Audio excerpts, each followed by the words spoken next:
안녕하십니까. 이번 시간에는 사회복지사업법에 대해서 살펴보도록 하겠습니다.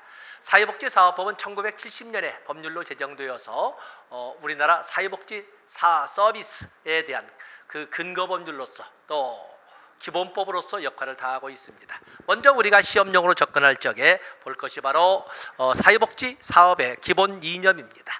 그래서 사회복지사업의 기본 이념을 보면 네 가지가 있습니다. 자, 여러분들이 법조문 지금 읽으시면서 축약하겠습니다. 첫 번째, 사회복지사업의 기본 이념은 자기 결정의 이념, 누구든지 자신의 의사에 따라 또는 자율성 존중의 이념, 존중의 이념이 나와 있고, 두 번째, 사회복지법인이나 사회복지시설은 바로 공공성을 확보해야 됩니다.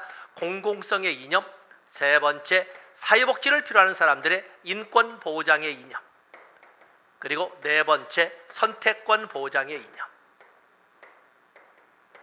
이렇게 사회복지 사업의 이념에는 네 가지를 법률 내 규정하고 있습니다. 축약을 했지만 여러분들이 꼭 가지고 가실 영역입니다. 다음에 사회복지 사업의 근거 법률.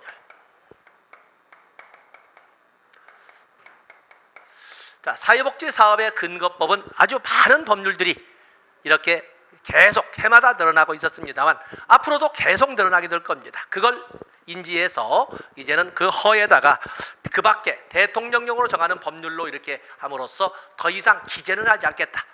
그들 두리뭉실 대통령령으로 이렇게 명기하겠다. 이렇게 지금 의사를 밝히고 있는 것입니다. 이 하고 많은 법률을 우리가 어떻게 숙지할 것이냐 하는 문제가 있는데 여기에는 기본법, 사회보장 기본법, 청소년 기본법, 여성발전 기본법, 건강가정 기본법 또는 저출산 고령사회 기본법 등등 기본법이라고 하는 것은 없습니다. 두 번째, 사회보험법. 사회보험법이라고 우리가 총칭하는 5대 사회보험법이 있죠. 국민연금법, 건강보험법, 고용보험법, 산재보험법, 노인장기요양보험법 또는 산재보험과 고용보험, 보험료 징수 등에 관한 법률, 즉 보험료 징수법 등 산재보험법 관련도 아직 사회보험법 관련도 없습니다. 그러다 보면 우리가 4대 직영연금이 있죠. 공무원연금, 군인연금, 사립학교 교직원연금, 그리고 별정우체국 직원연금에 관한 별정우체국법 등 직영연금법, 직역연금법도 없다. 뭐 다른 것이 없는 법이 훨씬 더 많겠지만 그래도 우리가 사회보험에 관련되어 사회복지에 관련되어서 사회복지사업법에 규정되어 있지 않은 법률의 종류로 볼 때 기본법 없다, 사회보험 관련법 없다, 직영연금 관련법 없다, 이렇게 해서 또 그런가 하면 국민연금과 직영연금 연계에 관한 법률도 없다, 뭐 이런 등등으로 해서 여러분들 없는 것을 이렇게 정리해서 진행하도록 하겠습니다. 자, 페이지를 넘어가 보시면 이제는 용어의 정의가 나와 있죠. 용어의 정의에서 지역사회복지 여러 가지가 있지만 여러분들은 특히 사회복지관, 지역사회의 인력과 시설을 갖추고 지역사회의 인적, 물적 자원을 동원하여 지역사회의 문제를 중심으로 종합적 서비스를 제공하는 사회복지시설. 결국에서 이 사회복지관은 법적 근거를 사회복지사업법에 두고 있으며 성격은 종합 사회복지 시설임을 분명히 하고 있고, 그리고 소재는 지역사회에 두고 있다는 것을 알 수가 있습니다. 그래서 여기 다른 것도 있지만 사회복지관에 대해서는 여러분들이 보시고 뒤에 또 각각의 조항을 가지고 다시 한번 재확인하도록 하겠습니다. 다음에 사회복지사의 법적 근거도 역시 사회복지사업법에 있습니다. 현재 사회복지사 자격은 1급과 2급으로 이렇게 되어 있습니다. 여러분들이 시험용으로 접근할 때는 바로 1급과 2급으로 되어 있고, 그리고 전문 사회복지사 자격증으로서는 의료사회복지사, 정신건강사회복지사, 또 그런가 하면 학교사회복지사에 대한 자격을 부여할 수 있도록 이렇게 규정해서, 그러나 여러분들 시험과는 관련 없거든 그렇게 전문사회복지사 영역의 문을 열었다. 실행은 2021년부터 현실화되겠지만 문을 열었다는 데 의미가 있다라고 이렇게 봐주시면 되겠습니다. 다음에 별표하실 것은 사회복지사의 결격사유입니다. 사회복지사의 결격사유는 5가지가 있는데 사회복지사 결격사유 보면 피성년 후견인, 피한정 후견인, 안 됩니다. 민법상 피성년후견인, 피안정후견인 되지 않고 또 금고 이상의 형의 선고를 받고 형이 종료되거나 받지 아니하기로 확정되지 아니한 사람은 사회복지사 될 수 없습니다. 또 그럼 법원 판결에 의해 자격이 정지되거나 상실된 사람 될 수가 없지요. 또 그럼 마약, 대마, 향정신성 의약품 중독자 될 수 없습니다. 그리고 정신건강복지법 또는 정신건강증진법이라는데 정신건강복지법의 입장에서는 바로 정신질환자, 원칙적으로 정신질환자 사회복지사 될 수가 없습니다. 그래서 사회복지사가 될 수 없는 결격 사유로 여기에서는 5개, 피한정후견인, 피성년후견인 합치게 되면 이렇게 같이 뭉쳐도 되겠습니다만은 5가지의 사유는 사회복지사 될 수 없다. 그런데 사회복지사 그냥 써볼까요? 결격 사유. 자, 사회복지사 결격 사유는 한정후견인, 피성년후견인, 민법상 피성년후견인, 또 그러면 금고 이상의 형, 또 법원 판결에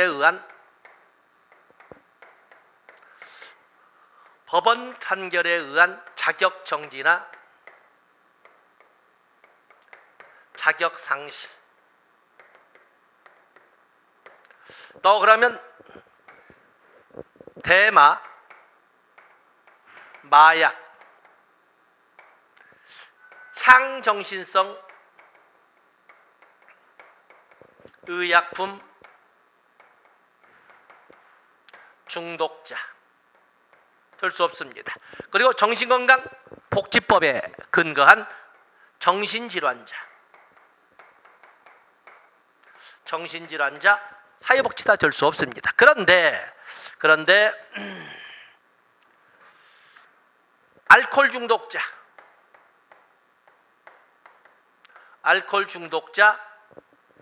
제한 없습니다. 여기는 사회복지사 될 수 있습니다. 또 그런가 하면 파산자 또는 파산자로서 복권되지 아니한 자, 여기는 제한이 없습니다. 즉 사회복지사가 될 수 있다라고 여러분들이 봐주시면 되겠습니다. 그래서 이렇게 사회복지사 결격사유 보시면서 알코올 중독자는 제한 없다, 파산자로서 복권되지 아니한 자, 즉 어떤 파산자도 제한 없다는 것을 알아주시면 됩니다. 그다음에 오른쪽에 보시면 사회복지사의 자격 취소 사항도 있는데, 자격 취소 사항, 그래서 1년의 범위 내에서 또 정지 사항이 있는데 중요한 것이 있습니다. 거기 사회복지사 자격 취소 사항을 모두 읽어드리고자 하는 것은 아닙니다만 6가지가 있는데, 그 중에 기억, 거짓이나 그 밖에 부적한 방법으로 자격을 취득한 자, 그러죠? 또 그런가 하면은 뭐 자격증을 대여, 양도, 유조, 변조한 자, 뭐 이런 것과 같은 경우는 반드시 자격을 취소하도록 되어 있는 사유도 있다. 그 중에 하나, 거짓이나 부정한 방법으로 자격을 취득한 자, 자격을 반드시 취소하도록 되어 있습니다. 자격을 반드시 취소하도록 되어 있다는 걸 알아주시면 되겠습니다. 자, 판서할 것이 하나 있습니다. 4번 사회복지사의 채용교육. 중요 표시하시되, 어쨌든 우리가 상식적으로 본다 하더라도 사회복지법인이나 사회복지시설은 사회복지사를 종사자로 채용하여야 합니다. 그러나 모든 사회복지법인이나 시설에 사회복지사를 줄 수 있는 것은 아니고, 대통령령으로 정하는 경우에는 사회복지사를 채용하지 않아도 됩니다. 바로 그거, 페이지 넘어가십니다. 바로 그것이 바로 여러분들이 중요한 내용이 되겠습니다.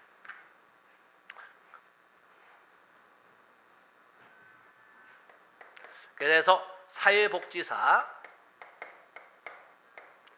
채용 예유사항 6가지가 있습니다. 원칙적으로는 사회복지법인이나 사회복지시설에는 사회복지사를 종사자로 채용해야 되지만, 영유아 보육법에 의한 어린이집 채용하지 않아도 됩니다. 그다음에 노인복지법에 보면은 노인복지시설이 7가지가 있는데, 그 중에 노인여가복지시설 3가지가 있지요. 경로당, 노인교실, 노인복지관이 있는데, 경로당과 노인교실은 사회복지사를 두지 않아도 됩니다. 그러나 노인복지관에는 둬야 되지요. 그다음에 장애인 복지법에 보면 장애인 복지시설에는 장애인 거주시설과 지역사회 재활시설, 직업재활시설, 의료재활시설, 그리고 대통령령으로 정한 장애인 상산품 판매시설이 있습니다만, 어쨌든 이 장애인 복지시설 중에서 점자 도서관이나 음성 출판 시설 등 사회복지사를 두지 않아도 됩니다. 또 그런가 하면 정신건강복지법, 정신건강 증진 및 정신질환자 복지 서비스 지원에 관한 법률에 보면은 정신건강 증진시설로서는 3가지가 있습니다. 정신의료기관, 정신요양시설, 정신재활시설 3가지가 있는데, 그 중에 정신요양시설과 그리고 정신재활시설은 사회복지사를 두지 않아도 됩니다. 그런가 하면 가정폭력 피해 상담소나 전부 인가사항이죠. 또 그러면 성폭력 피해 상담소와 같은 경우에도 사회복지사를 두지 않아도 됩니다. 그래서 우리가 원칙적으로 사회복지법인이나 사회복지시설에는 사회복지사를 종사자로 채용해야 되지만, 거기 있는 것처럼 시행령 제6조 규정에 의해서 두지 않아도 되는 기간 6개에 대해서, 그래서 성폭력, 가정폭력 피해 상담 4번에 나와 있지요. 또 성폭력, 가정폭력이 아니라 거기 보면 성매매 피해, 가정폭력이 아니라 성매매 피해 상담, 가정폭력이 아니라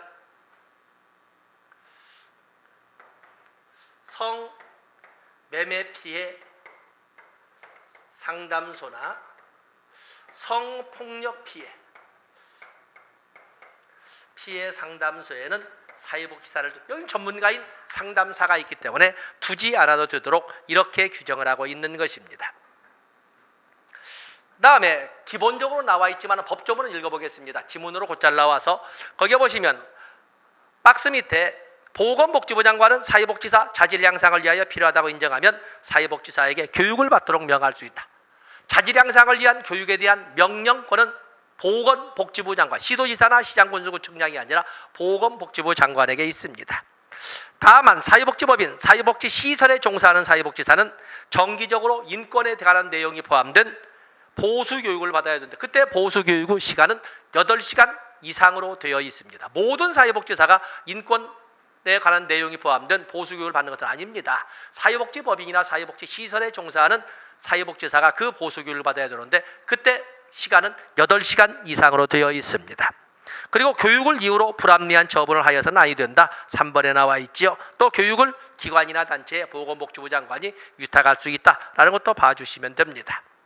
다음에 사회복지사 날은 그냥 단답이기 때문에 9월 7일을 사회복지사의 날로 하고 있다라고 되어 있습니다. 다음에 설립허가 취소 여러분들이 쭉 보시되 시험 전에 직전합니다. 다음에 사회복지법인이 있습니다.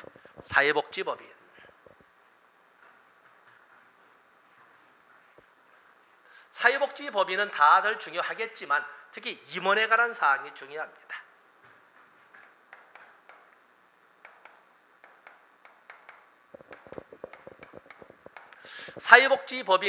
사회복지법인의 설립은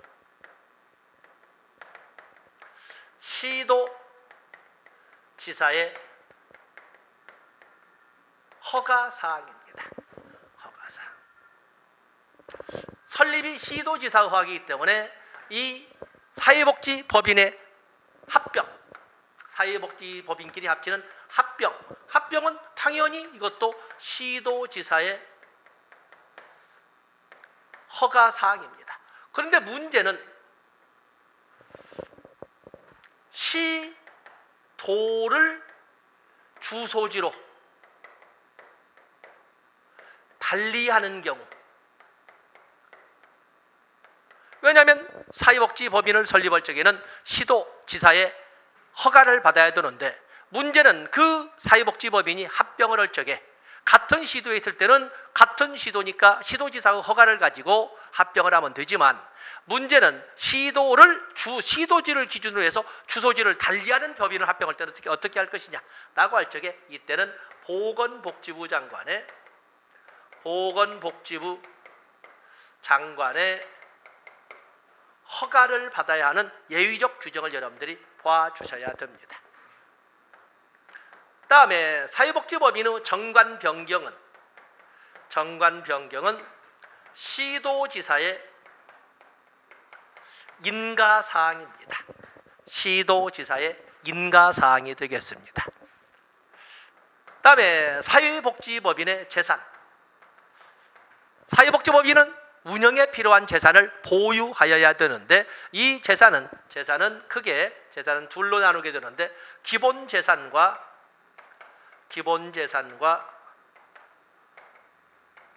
보통재산으로 나누되 기본재산의 목록과 가액은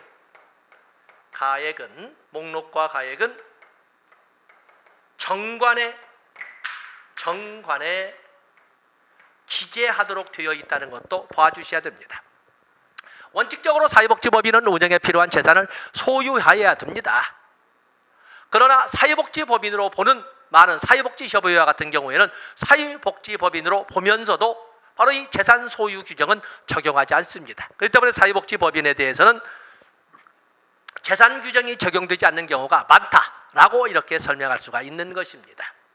자, 여기 빠진 것도 이제 적기로 하고, 또 그런가 하면 우리가 이제는 더 중요한 것은 사회복지법인의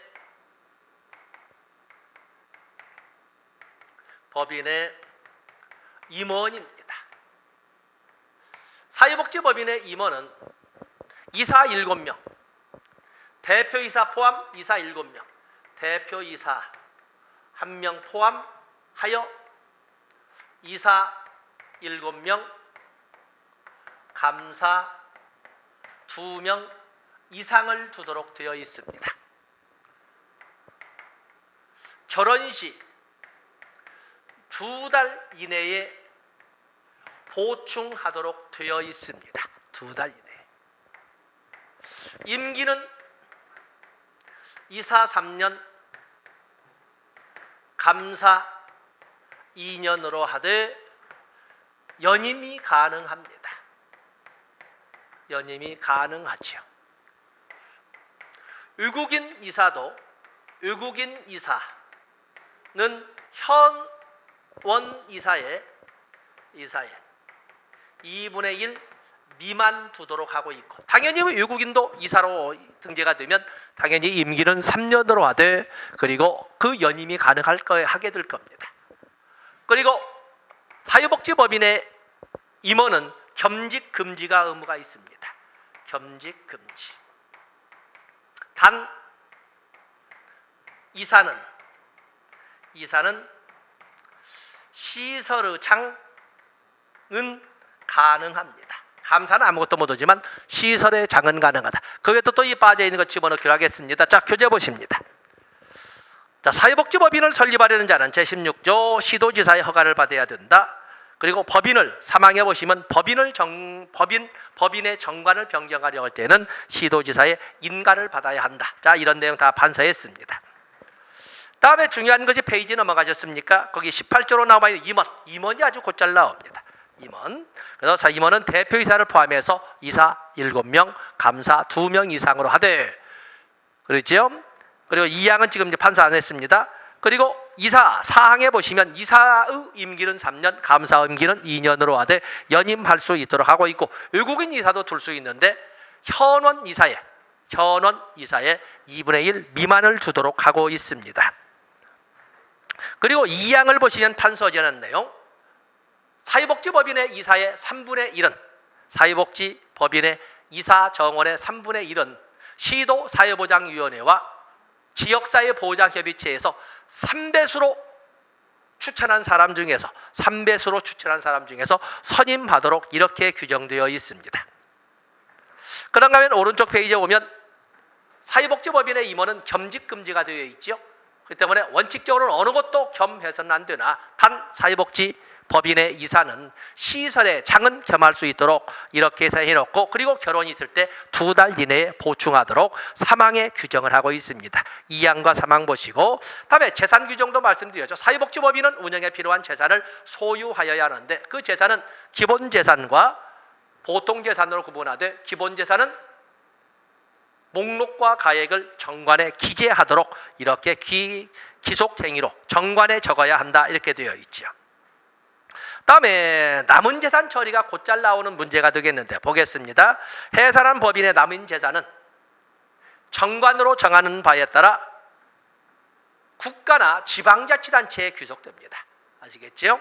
그래서 해산한 법인의 남은 재산은 결국에 국가나 지방자치단체에 귀소가 돼 유용하게 선용할 수도 있도록 되어 있습니다. 먼저 원칙은 그렇습니다. 다음에 많은 사람들이 사회복지법인은 비영리성을 가지고 있다 해서 수익사업을 하면 안 되는 걸로 착각하는데 그거 아닙니다. 사회복지법인도 영리 활동이나 수익사업 할 수 있습니다. 그래서 수익사업, 거기 보면 수익사업, 법인의 설립 목적 수행에 지장이 없는 범위 내에서 수익사업을 할 수 있습니다. 그리고 수익사업을 통해서 발생한 그 수익도 바로 운영 외의 목적으로는 사용할 수 없는 것이기 때문에 목적 범위 내에서 사용하면 됩니다. 바로 이제 그걸 보는 겁니다. 다음에 미리 선수를 쳐서 페이지 넘어가십니다. 합병했습니다. 사회복지법인의 설립은 시도지사 허가인 것처럼 합병을 통하여 또 다른 법인으로 탄생하게 되면 당연히 이것도 시도지사의 허가를 받아야 합니다. 근데 문제가 되는 것은 주소지가 시도를 달리하는 경우는 어떻게 할 것이냐 하는 문제가 1항 단서 조항에 의해서 다만 두 줄로 나와 있지요. 보건복지부 장관의 허가를 받도록 해서 우리가 판서를 해서 정리를 했습니다.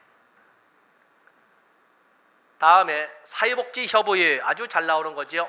사회복지협의회는 직설적으로 순수 민간 단체로서 법정단체가 되겠습니다. 사회복지사업법의 근거 규정을 두고 있는 법으로 정해져 있는 단체가 아니겠습니까? 그래서 사회복지협의회는 거기 1항이 중요합니다. 중앙협의회, 시도협의회, 시군구협의회로 나눠볼 수가 있는데 중앙협의회와 시도협의회는 반드시 두어야 합니다. 그러나 시군구협의회는 필요에 따라 둘 수 있는 의무 규정이 되겠습니다. 의무 규정이 된다. 그러면서 아직은 자세히 나오진 않았지만 사회복지협의회에 업무가 나와 있죠. 사회복지협의회 업무요. 사회복지에 관한 조사연구, 사회복지에 관한 정책거래, 사회복지 관련 기관단체 등의 연계협력, 또 소유계층 발굴 및 민간 사회복지 자원 연계협력, 또 사회복지 사업의 조성 등을 이렇게 주된 업무로 하고 있습니다. 그리고 선수학습도 있지만 사회복지협의회는 사회복지법인으로 보는데 모든 규정을 사회복지법인 앞서 있는 규정에 다 적용하는 건 아니고 재산 조항은 적용하지 않습니다. 다시 말해서 사회복지협의회는 사회복지법인으로 보긴 하지만 재산을 소유할 필요는 없습니다. 그 조항을 밑에 적어놓고 있는 것입니다. 다음에 사회복지시설, 가장 밑에 줄에 보면 사회복지시설은 국가와 지방자치단체가 설치 운영할 수 있습니다. 오른 페이지로 넘어가 보시면 만약에 국가나 지방자치단체 의유자가 사회복지시설을 설치 운영하고 할 때는 자 오른쪽으로 넘어갑니다. 어떻게 한다? 시장, 군수, 구청장에게 신고하도록 되어 있습니다. 그리고 거기에 보면 사망에 보시면 국가나 지방자치단체가 설치한 사회복지시설은 사회복지법인이나 비영리법인에 위탁 운영하게 할 수 있는데 그 위탁 기간은 박스 안에 넣어놨지요. 위탁 기간은 5년을 원칙으로 하되 갱신할 수 있도록 이렇게 규정을 했습니다. 다음에 거기 보험 가입 의무가 나와 있습니다. 보험 가입 의무. 사회복지시설의 운영자는 화재나 화재 이후의 안전사고로 인하여 생명, 신체에 피해를 볼 수 있는 보호 대상자에 대한 손해배상 책임을 이행하기 위해서 보험에 들어야 됩니다. 그렇다고 해서 이 보험을 복수를 들 필요는 없는 것이고 거기 오면 손해보험회사의 손해배상 이행을 위하여 손해보험회사의 책임보험에 들거나 아니면 한국사회복지공제위의 책임보험에 들거나 어느 둘 중에 하나의 보험에 들면 됩니다. 그러나 어떤 보험은 들어야 된다 해서 나와 있지요. 그리고 보험에 반드시 들어야 할 것으로서는 사회복지시설, 사회복지관, 그리고 한센병 요양시설, 결핵 및 한센병 요양시설은 반드시 손해보험회사의 손해보험이나 아니면 한국사회복지공제위의 책임보험에 가입을 해야 됩니다. 의무사항으로 되어 있습니다. 다음에 사회복지시설 중에 앞에도 이미 선수학습을 했습니다만은 사회복지시설 중에 사회복지관이 있습니다. 자, 사회복지관.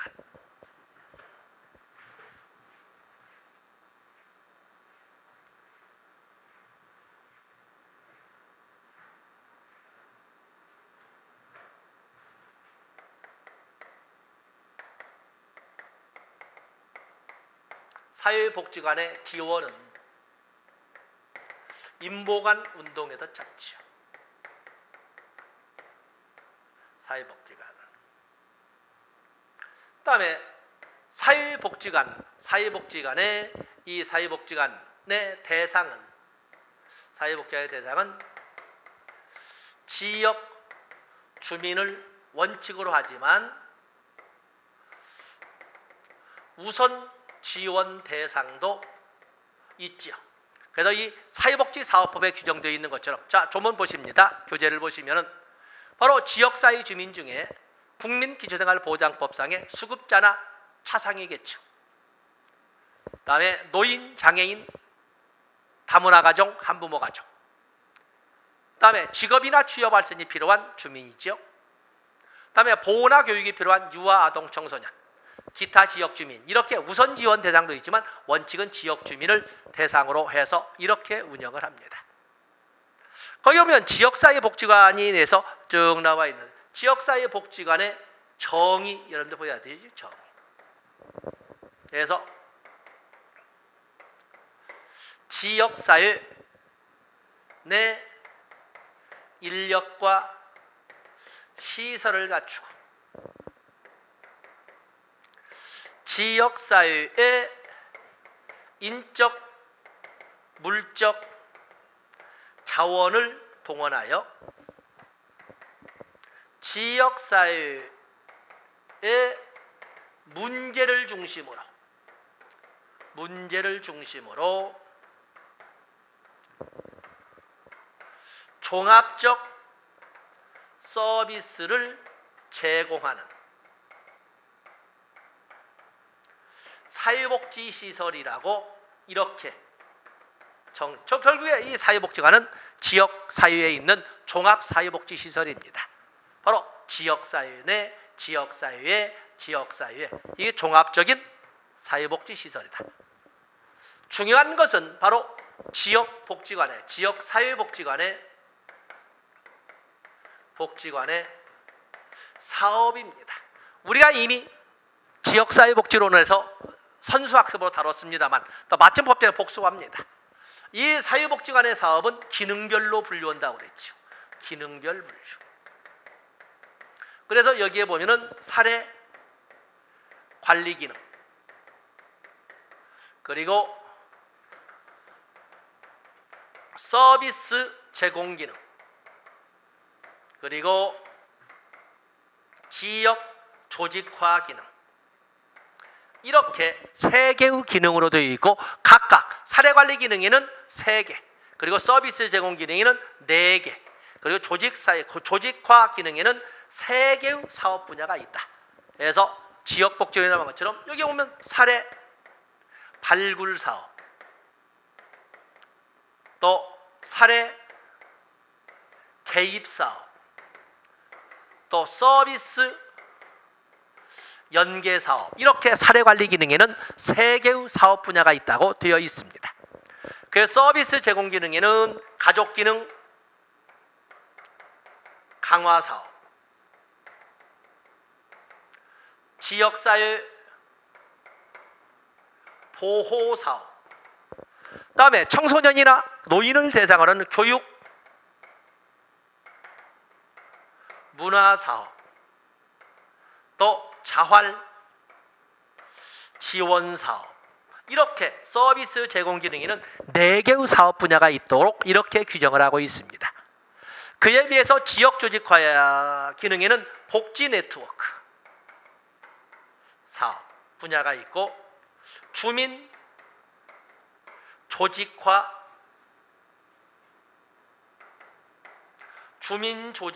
사업 분야가 있고 또 자원 발굴 관리, 자원 개발 사업 분야가 이렇게 3가지가 있습니다. 자, 이런 것처럼 사회복지관 사업에는 이처럼 먼저 기능별로 3개로 나누고 기능별로 사업 분야를 정리를 하고 있다는 것도 같이 복습을 해봤습니다. 다음에 사회복지시설의 장은 상근하여야 합니다. 상근하여야 한다. 거기 오면 사회복지시설이 장이 될 수 없는 사람들 나와 있지요. 사회복지법인 임원의 결격사유에 해당하는 사람이나 해임 명령을 받은 지 5년이 경과되지 아니한 사람, 해임 명령을 받은 지 5년이 경과되지 아니한 사람 사회복지시설 장이 될 수가 없습니다. 6급 이상 공무원으로 재직하고 그리고 3년이 경과되지 아니한 사람으로서 퇴직 전 5년간 근무했던 기초자치단체의 시설에는 바로 시설장이 될 수가 없도록 이렇게 법으로 규정되어 있습니다. 자, 봐주시고. 다음에 사회복지시설에 운영위원회가 나와 있는데 사회복지시설 운영위원회. 자, 운영위원회 됐습니다. 운영위원회. 거기 보면 운영위원회를 두어야 하는데 거기 구성 보면 사회복지시설의 운영위원회는 시설의 장과 시설 종사자 대표 당연히 들어와야 되죠. 시설의 장과 시설 종사자 대표. 다음에 시설 거주자의 대표와 시설 거주자 보호자 대표 들어와야 되겠죠. 다음에 거기에 보면 사회복지 담당 공무원 들어와야 되고 그리고 공익을 대표하는 공익단체에서 추천하는 사람 또 지역 주민이나 후원자 대표 등이 사회복지시설 운영위원회 위원으로 이렇게 위촉되도록 하고 있습니다. 자, 거기는 이게 보시고 다음에 사회복지시설의 수용 인원은 원칙적으로 300명을 초과할 수 없습니다만은 그러나 300명 초과 금지의 원칙하에서도 300명을 초과할 수 있는 그 시설도 있습니다. 대표적으로 3개 등 이렇게 하는데 노인복지시설에 있습니다. 여러분들 노인복지시설에는 7개가 있는데 그중에 노인주거복지시설에는 양로시설, 노인복지주택, 노인공동생활가정 3개가 있습니다. 그중에 양로주택과 노인복지주택은 300명 초과할 수 있습니다. 그런가 하면 노인의료복지시설에는 2가지가 있는데 노인요양시설과 노인요양공동생활가정이 있습니다. 그중에 노인요양시설 300명 초과할 수 있습니다.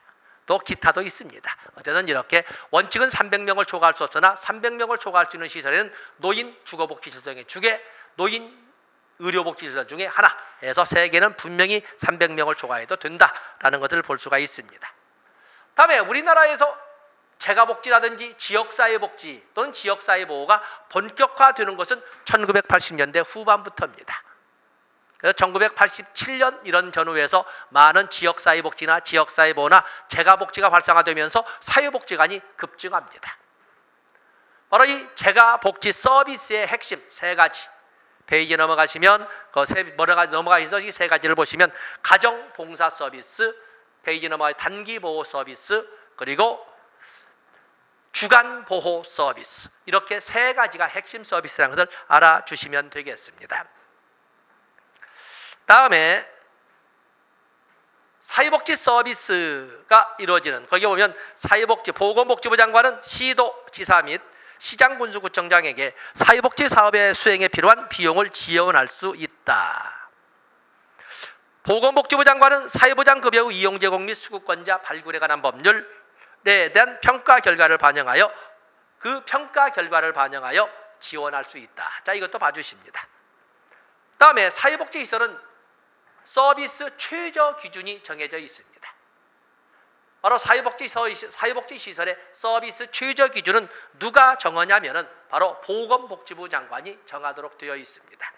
그래서 거기 보면 보건복지부 장관은 사회복지시설에서 제공하는 서비스의 최저 기준을 마련해야 된다. 서비스의 최저 기준은 보건복지부 장관인데 아래 박스를 보세요. 그래서 거기 보면 시행규칙 보건복지부령으로 이렇게 보면은 시설 이용자의 인권, 시설의 환경과 시설의 운영, 시설의 안전관리와 시설의 인력관리, 그리고 지역사회 연계 중요 표시하시고 지역사회 연계, 서비스의 과정과 결과 중요 표시하시고 기타 이런 거에 대해서 8가지의 사항은 반드시 포함되도록 이렇게 규정하고 있는 것입니다.